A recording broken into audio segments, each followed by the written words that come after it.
If you asked me to predict the absolute worst way this team could come out of the All-Star break, it would probably have looked a lot like what we just watched at PNC Park this weekend. Let's rant a little next on Locked On Pirates.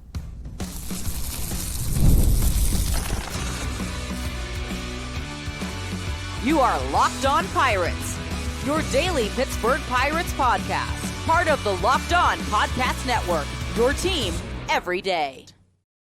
Today's episode is brought to you by FanDuel. Right now, new customers can get $150 in bonus bets when your first $5 bet wins. Welcome to Locked On Pirates. I'm Gary Morgan. How did we get here? This was the worst series that I can remember in recent memory, at least against a team that you didn't expect it to be a terrible series. And even those, it's not often that the Pirates get boat raced 3 straight times. You know, they've been playing some closer games and losing closer games. That's kind of been the hallmark of this Don Kelly era of Pittsburgh Pirates baseball. That's been very short, but it's also become a lot more familiar looking in the last couple weeks. The last few series here, the last 2 series before the All-Star break, leading into this series post All-Star break, they've looked like they have very little interest in being on this baseball field or any baseball field, really. Some of them don't even really appear to enjoy the game itself, let alone playing it here. Don Kelly has been given an impossible task. He was first asked to get his arms around something that was already going violently in the wrong direction. I can say that decision should have been made before the season started. I think we all said that before the season started. Many of us have been saying for a couple seasons that it wasn't going to work under Derek Shelton. It just didn't seem like he was able to push back enough against the GM at certain times and or be creative with what he did have. And it looked, at least at the beginning, like Don Kelly was going to be able to do that. Well, then he kind of does and gets his arms around it and kind of gets his team rolling on the tracks again. And now he's asked to do his next miracle. And his next miracle is to oversee a team that very likely has about a full third of the 26-man up for sale at the trade deadline that's coming in 11 days. That shouldn't be a big deal. These are all professionals, right? That's what we love to tell ourselves as fans. These are all professionals. They should all know what's going on. They should all come into this knowing that's the way it is. Well, okay. They're also human beings. And I'm not saying that they think this mix of players can win. I don't think you'd find anybody in that room that believes they have what it takes to do a whole lot more than what they're doing. That's part of the problem. But they're also not entirely wrong. So there's nobody in that room thinking that nobody deserves to get traded or they shouldn't move on from anybody. But they are very much so not blind to the fact that they are probably going to get worse, not better at this trade deadline. And a lot of what Ben Cherington's trying to sell right now is that everything they're doing is now with an eye towards 2026. So you shouldn't be thinking about these moves in relation to helping this baseball team in 2025. Now, here's what scares me about that. And it only scares me if Ben Cherington is going to dip his toe into selling something that has team control beyond this year. Because if he's selling Reynolds, I don't expect help in 2025. I just don't. If he's trying to get assets that can help in 2026, I kind of question that too. I think like this Devaney acquisition for Adam Frazier that happened, right before the game, really on Friday morning. I think that's something that they could probably model again, especially if you're moving like even the guys that are close to their term expiring, like David Bednar and Dennis Santana. I think there's a little bit more value there. you've got a chance to get somebody that could actually help this team in 2026.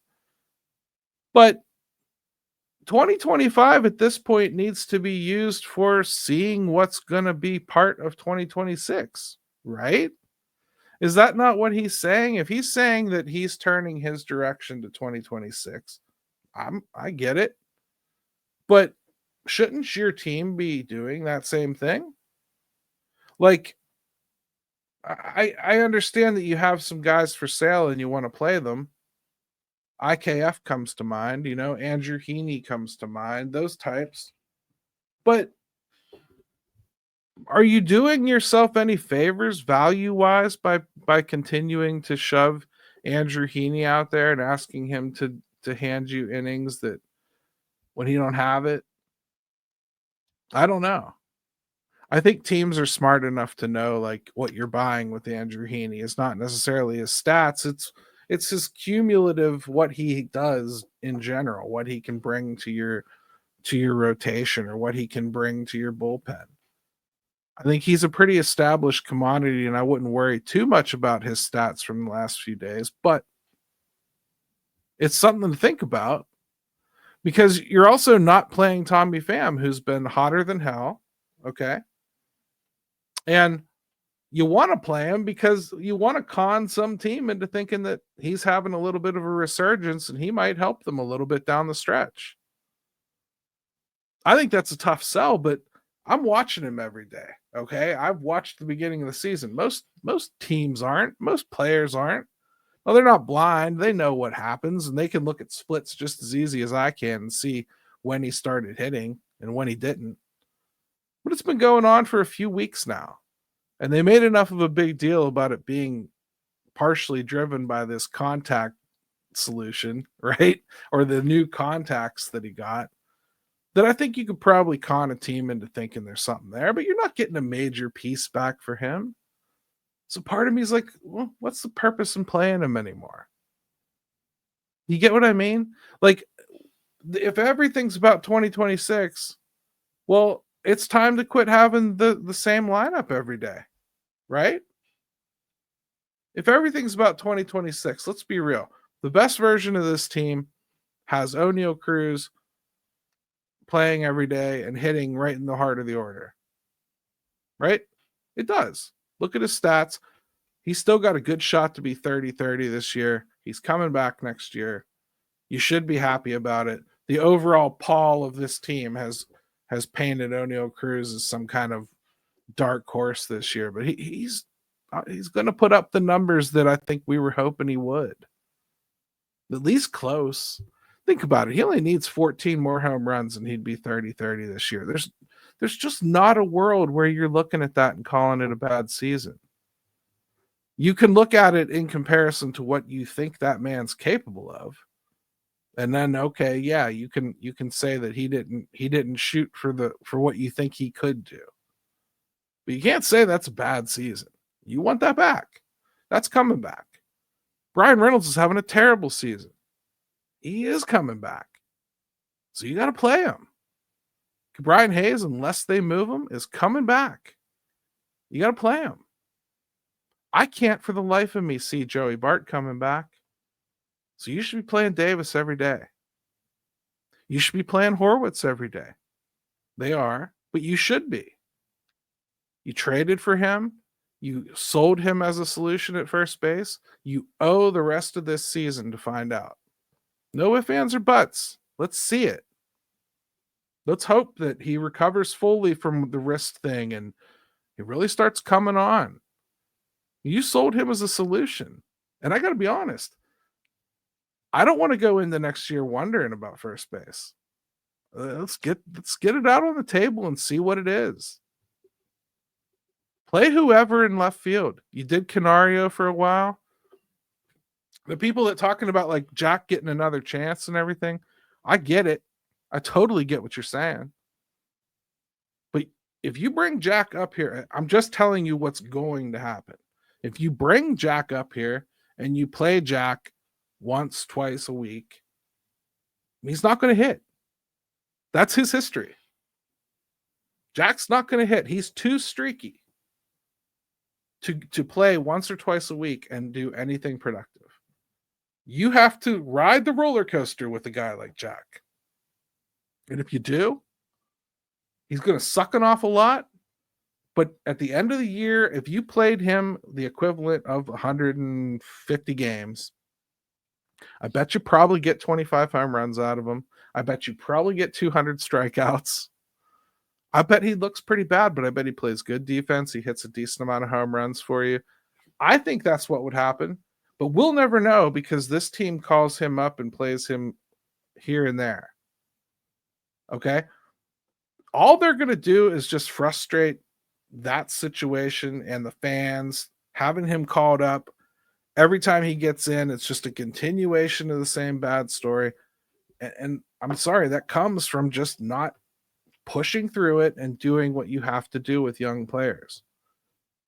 When we come back, I'm going to pick up talking about Nick Gonzalez because Nick Gonzalez to me is a perfect example of what Ben Cherington's hitting philosophy overall does to the development system and the actual baseball team itself. Get the supplies you need from the site made for the skilled trades, Supply House. Whether you're in plumbing, HVAC, or electrical work, Supply House is the reliable way to order products online. Their easy-to-use website is packed with helpful resources and the latest product info to help you get the job done right. Plus, with a complete inventory of over 200,000 parts from over 400 top brands, you'll find exactly what you need, delivered fast from coast to coast.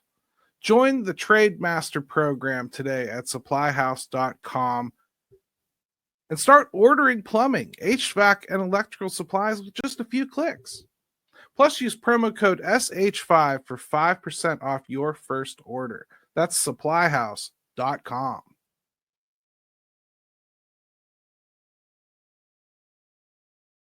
All right, welcome back to Locked On Pirates and a slightly upset Gary today. I understand.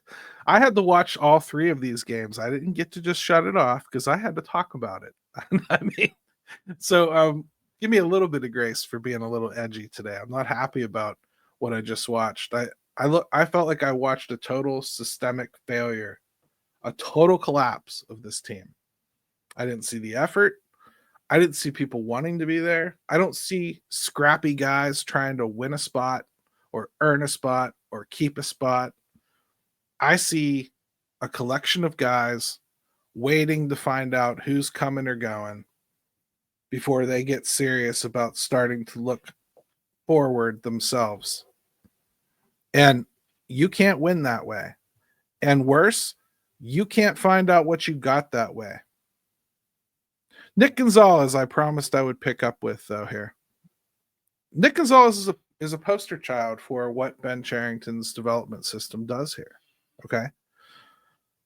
I think when you watch the games, it's apparent that there is no more truly aggressive hitter in this lineup than Nick Gonzalez. You could make an argument that if Alexander Canario is in there, he is right along that same path. And what Nick Gonzalez has done to kind of combat his own aggressiveness is he has taught himself to recognize what guys are going to try to do to you when you get to two strikes, which is usually try to get you to go fishing. And he's learned to not go fishing as much. So basically, he earns himself a third bite at the apple, a third decent pitch that he can take a swing at, most at bats, if things are going normally. Well, this hitting approach is something that Nick has held on to while being coached to do the opposite just about his entire trip up here. Now, I don't mean like they're yelling at him for getting hits or swinging early or whatever, but I can tell you the approach that he takes to an at-bat is not what Ben Cherington wants, and it's not what Ben Cherington wants coached, and it's not the way he wants hitters to approach at-bats when they're up here. Nick had a few things happen on the way here injury-wise, and he was a draft baby of the COVID era. So it took him a little bit longer to get here for some reasons that have nothing to do with Ben Cherington. But They did slow walk him coming up here and getting his feet wet, primarily based on the belief that he was not taking at bats the way Ben Cherington wants him to. I say that because I think it's the same problem Liover Peguero has, quite frankly. It's why he doesn't come up here and get a lot of shots, because he's never really adapted his hitting approach to match what Ben Cherington is looking for up here. And I think the thing that's most frustrating about that is the one thing that you should recognize from having Nick Gonzalez up here. You basically got embarrassed into having to use your number one pick. You had to give him a real shot because he was the number one pick. And because of that, he comes up here and his bat looks different in this lineup. Why does it look different? Because he's doing something different. That's what's important here. Look at that, realize that it's more successful than a whole lot of what you have in this lineup. Look where your coach is trying to use him at cleanup. Why? Because Nick's going to get a frickin' swing off. That's why. So, do you think maybe we would change our approach as far as what we want to call up to this league? Do you think that would maybe change what you want to see approach-wise in this lineup in general? I would think so. I would truly think so. But who has he acquired? He's acquired Isaiah Kiner-Falefa, who is the quintessential Ben Cherington prototypical hitter. Takes a lot of pitches, makes contact, makes the opposing pitcher work, gets the swing off to, and does something with it when he does. Some guys have a knack for that. Some guys can actually hit like that. Isaiah is one of those guys. But there aren't a lot of those guys. Most guys hit more like Nick Gonzalez. They have to take advantage of the opportunities they get. Look at how often Nick takes a cut at that early fastball that's in the zone. I'm not saying he hits it all the time. He's certainly not a perfect player, but he takes a cut at it. He gets his swing off. He takes a chance. When he needs a fly ball to score a run, he goes after something that he can hit a fly ball on, whether it's a strike or a ball, whether the count is 2-1 or 1-2. If Nick thinks he can get it in the air and get that run home, he takes a swing at it. They have precious few players that hit like that. Brian Reynolds is in a whole world of mess right now. But he's another guy that has traditionally done a lot more of what Ben Cherington wants to see. He's drawn a lot of walks. He's taken advantage of counts, and he's gotten himself into long at bats. And in the past, it has not led to as many strikeouts because his eye's very good. This year, not so much. A lot of calls going against him. A lot of balls being taken that never should be taken. He's in between on everything. He's late on the fastball, early on the breaking stuff. He's just off kilter. He's a guy that needs to talk to somebody else because Matt Haig ain't working for him. Okay? I believe they'll get Brian Reynolds fixed. But the best thing that you could possibly do for Brian Reynolds and any of these hitters is to get this overriding hitting philosophy the hell away from this baseball team. If you watch any baseball at all, beyond just the Pirates games don't look like other teams. They just don't. I'm not saying that other teams are great. There's a lot of teams that aren't. But the hitting approach just looks different. You don't get away with fastballs right down the middle 3 or 4 times in an at bat. This team, you do. This team goes up there with the intent to try to walk.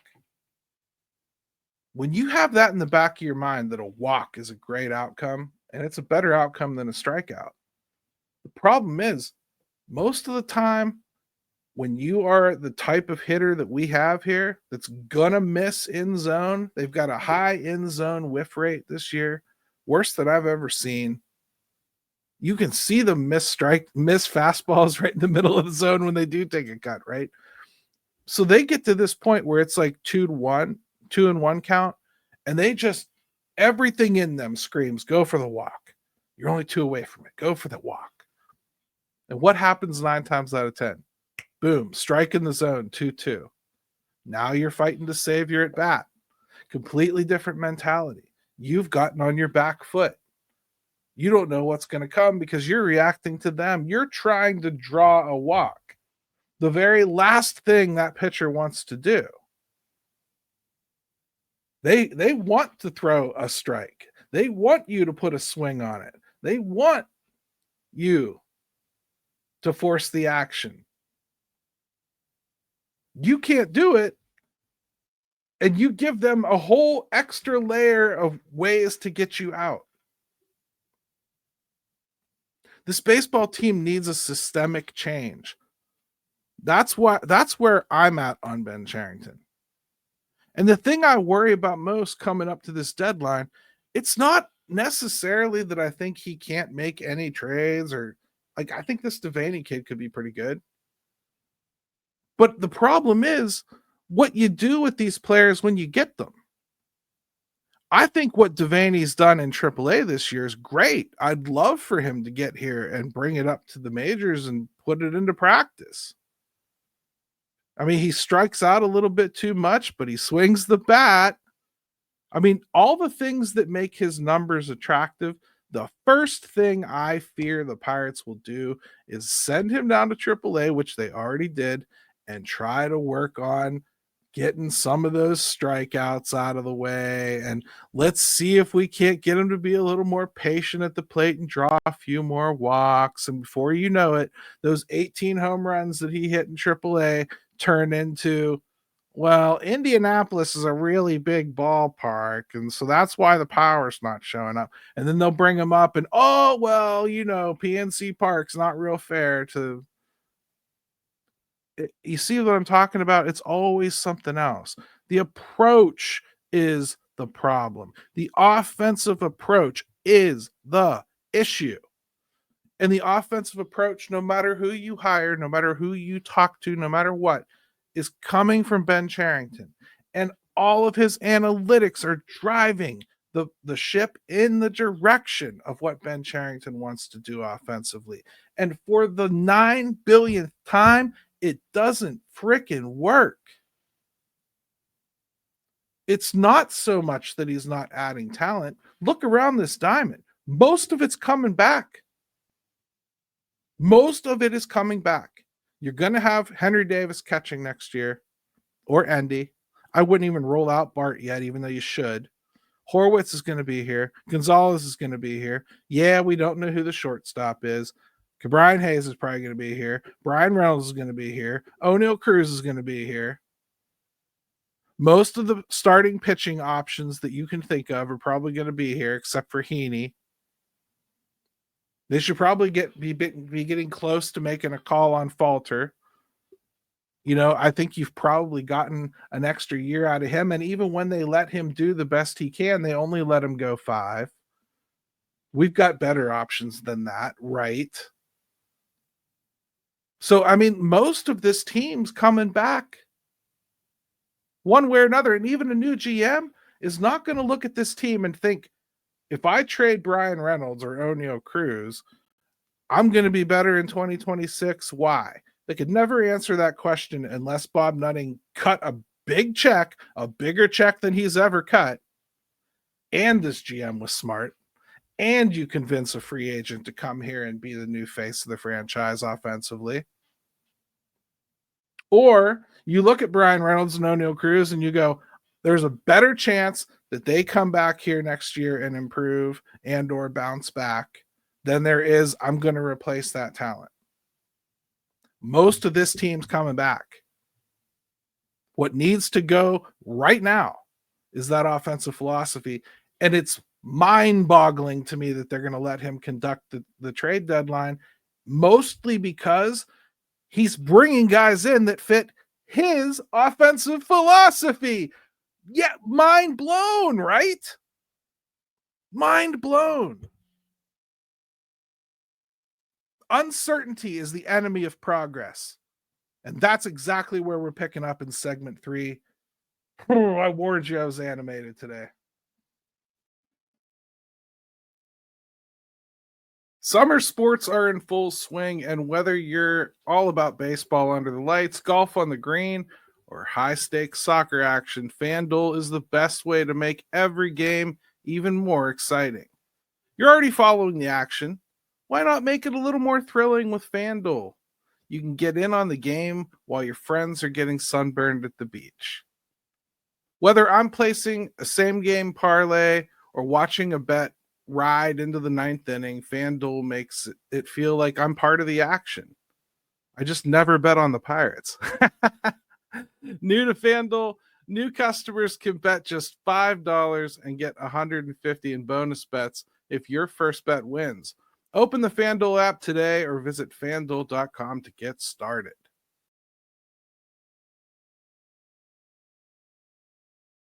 All right, welcome back to Locked On Pirates. Uncertainty. Yes, it's the enemy of progress to me. When you don't know where your overall company is headed, it's really hard to show up to work Monday to Friday, do the little part you do, keep your head down, and ignore the fact that the company itself, well, it's falling apart. At some point, if you care about your job or you see that as the place you're going to, hopefully file for retirement from, well, you have a vested interest in that entity staying open and being productive and doing better, right? When you're uncertain about it, you get discouraged real easy. What am I even doing this for? I don't know if I'm going to be here next week. Then you start hearing rumors about layoffs, right? Well, geez, I'm going to lose all my friends too. I heard like half of the shop's getting laid off. And then you start walking around the office and wondering, well, that person I know doesn't pick up their phone when I call, right? And you start pointing fingers over there. That guy, he's not working hard enough. That girl, she doesn't even come into the office more than once a week. You start trying to protect yourself and make sure this is what's going on in this locker room. They know on the surface exactly what I just explained to you in segment 2. A lot of these guys are coming back, and they know it. They're not stupid. They understand how baseball works, and they know exactly why guys get moved. And it isn't all the reasons that you see Jeff Passan and John Heyman and Rosenthal talk about. Everything that you hear come out of their mouths comes from agents or trying to talk about how the big teams are going to get even bigger. They don't know what actually goes on in these small market. They know. They just don't talk like they know. But they understand why people get traded. They understand why people with like 1 year of arbitration are popular for getting moved, for instance, even though they act like, I can't believe they tried to trade Josh Hader. That's the kind of stuff that they do, but they know exactly why they're getting moved. They know exactly why they're getting moved. Well, people in this room do too. They know the list of people just as easily as you or I can rattle them off. They know. And they hear the rumors about Keller and Reynolds and Hayes, and they hear all that. They know all that. And they sit there and they wonder what's going on. And you have a coach get replaced in the early part of the season that many of them apparently tried to pass messages about in spring. And here you are looking at the trade deadline coming. You've got a GM that you have no idea whether he's going to be back next year, whether he should be back next year. Should I even bother trying to talk to him about extending? What if I have a concern just about like, hey, listen, I'd really like to stay here.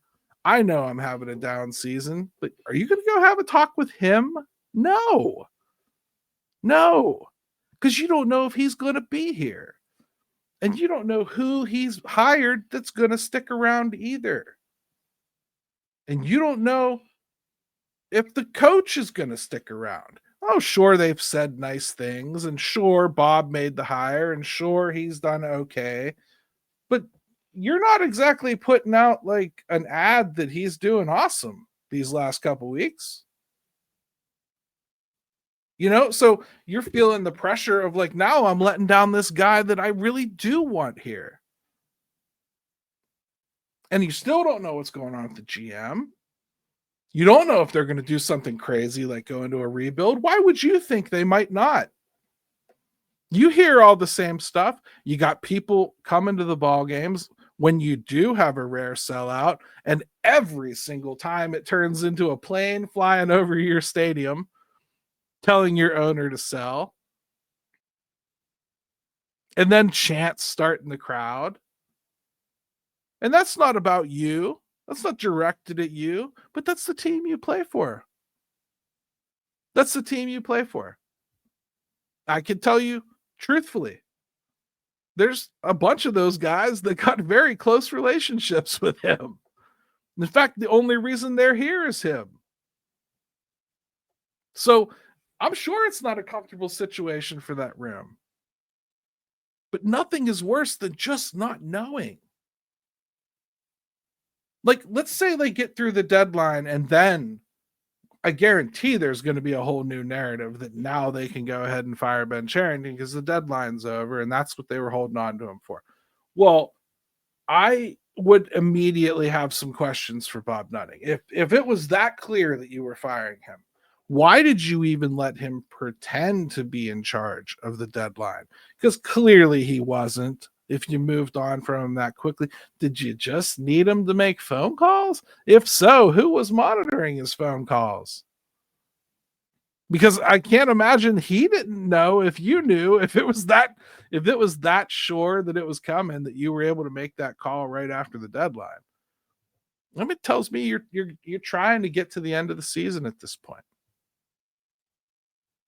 And if you're trying to get to the end of the season, well, the next thing that comes is like literally the playoffs start, and then you're right up against it. Now the next thing is you got to make your decisions for December and protecting guys from the Rule 5 draft and tendering contracts to arbitration eligible players. And there's always going to be a next thing that the GM has to be involved in. At some point, the longer you kick the can down the road, the more of this uncertainty grows.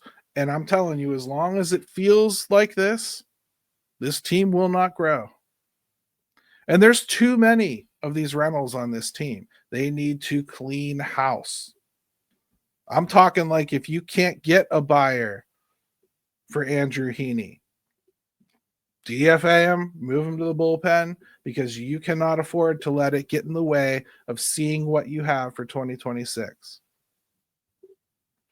Everything you do from here on out should be about 2026. If you're truly approaching the deadline that way, it shouldn't be a problem because your mentality should switch.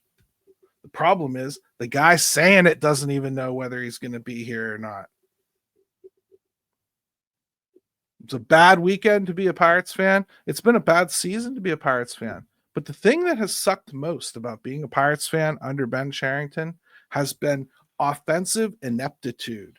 They have not had even close to a reasonable offense this entire time. You have to try to get that many decisions wrong. He should be fired. He shouldn't be here for this deadline. I'm tired of hearing about it. I'm tired of talking about him. I think we all have a vision of what this team needs to do, and we all don't want the guy here doing it. I would love to tell you tomorrow's going to be a happier show, but they're facing Detroit, and they've been struggling recently. So who looks like great, tasty medicine for the Detroit Tigers? Right. least we're throwing Paul Skeens out there, so maybe we'll only lose 1-0 tomorrow or tonight. That's all I got today. Sorry I was so fired up. Let's go Bucks.